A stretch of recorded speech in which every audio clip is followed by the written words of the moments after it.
Hi everyone. So attached in the comments is a copy of the updated announcement, but I will run over the highlights for you just now. As always, the full guidance is due to be released next week on Tuesday, the 10th of November, and we'll post a link to this for you when it comes out. So the job support scheme has been pushed to the side for now, just after we've worked out all the legislation on it as well. But the job retention scheme, or the furlough scheme, has been extended until the end of March. This is available to all employers across the UK, including Scotland, which was something we were really keen to find out about. So the job retention bonus, that is no longer going to be paid in February, but it will be replaced with a retention initiative at the right time. The self-employed income support scheme has been increased for the third grant, covering November, December and January, to 80% of trading profits for those eligible, capped at 7,500. There's going to be a fourth one for the period February to April, details of which will be coming out in due course. And bounce back loans are not closing as expected, but they have been extended to help businesses survive over the next wee while.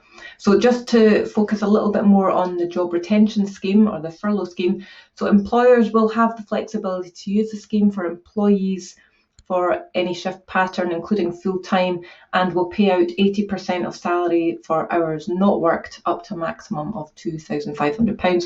So similar to the first one, there will be no employer contribution to the wages for hours not worked, but employers will need to cover the employer's national insurance and the pension, employer's pension contributions as well. It is fairly minimal in terms of what will be paid to the employee, so it isn't a lot to pay there. Payment will operate as the previous scheme did, with employers able to claim either shortly before, during or after running their payroll. But this time claims need to be submitted within 14 days of the month in question. So for instance, claims for November need to be made by the 14th of December. And the claims can be made as from Wednesday next week, the 11th of November. In terms of eligibility, neither the employer nor the employee need to have previously claimed under the scheme to be eligible for the extension, which is great.